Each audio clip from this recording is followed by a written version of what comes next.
पाकिस्तान से हो रही इस गोलाबारी में राजस्थान के नागौर जिले के जूसरी निवासी एक जवान हरी भाकर शहीद हो गए हैं। उनका पार्थिव शरीर देर रात रविवार को उनके गांव लाया गया था। शनिवार की रात करीब 6:15 बजे पाकिस्तान की ओर से भारी गोलाबारी शुरू हुई थी तो भारत ने भी जवाबी कार्रवाई की थी।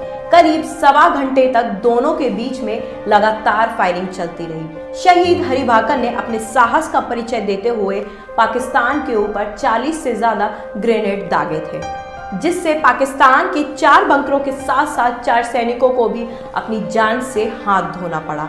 इस दौरान पाकिस्तान की ओर से एक ही जगह पर 28 गोले दागे गए। तभी एक गोला दीवार से टकराकर शहीद हरी भाकर के लेफ्ट पैर पर जा गिरा। उस टाइम हरी भाकर रॉकेट लॉन्चर चला रहे थे, लेकिन घायल होने के बावजूद भी शहीद हरी भाकर गोले दागते रहे। इसके बाद वो बेहोश हो गए और इलाज के दौरान तड़के 3:30 बजे हरी भाकर वीर गति को प्राप्त हो गए। शहीद हरी भाकर 4 ग्रेनेडियर में तैनात थे।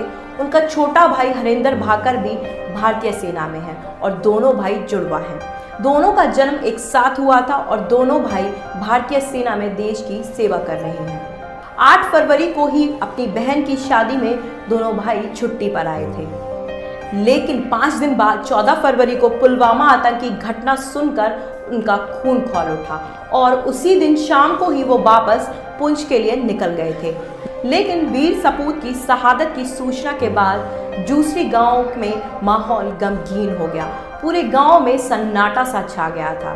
शहीद हरी भाकर के पिता ने बताया कि शहीद हरी भाकर 3 साल पहले ही सेना में भर्ती हुए थे। उन्होंने कहा उनके 2 बेटे हैं और दोनों ही भारतीय सेना में हैं और मेरे और भी बेटे होते तो उन्हें भी भारतीय सेना में देश की सेवा के लिए भेज देता। मेरे 2 बच्चे हैं और दोनों ही आर्मी में हैं और मैं चाहता हूं कि यदि और भी बच्चे होते तो उनको भी मैं आर्मी में भेजता देश की सेवा के लिए। जवान शहीद हरी भाकर का पार्थिव शरीर उनके पैतृक गांव में पहुंचते ही बड़ी तादाद में लोगों की भीड़ इकट्ठा हो गई और सभी लोगों की आंखें नम थीं। आज शहीद हरी भाकर का अंतिम संस्कार पूरे सैन्य सम्मान के साथ किया जाएगा। एक ओर जहां पाकिस्तान के प्रधानमंत्री कितना ही शांति करते रहते हैं, पर शायद उनका अपनी ही सेना पर बस नहीं है, तभी तो उनकी सेना लगातार सीज फायर का उल्लंघन कर रही है। लेकिन पाकिस्तानी सैनिकों की कायराना हरकतों का मुंह तोड़ जवाब दे रहे हैं हमारे भारतीय सिपाही। इससे पहले भी जब सीज फायर का उल्लंघन पाकिस्तान ने किया था तो पाकिस्तान को जवाब अपने 12 सैनिकों की मौत से मिला था। जवाबी कार्रवाई में भारत ने पाकिस्तानी सेना के 6 कैंपस तबाह किए थे, जिसमें 2 पाकिस्तानी ऑफिसर समेत 12 सैनिकों की मौत हो गई थी और लगभग 22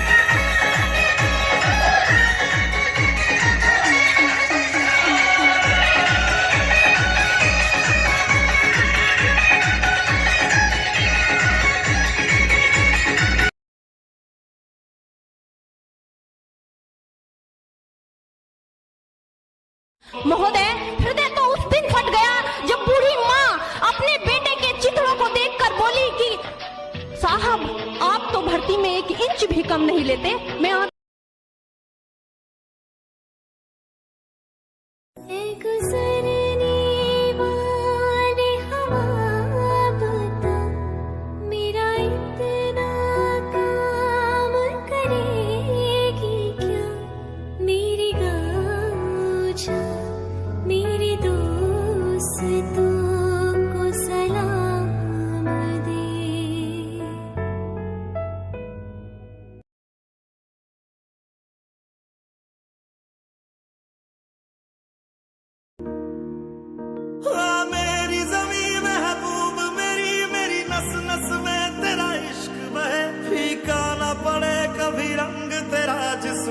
निकल के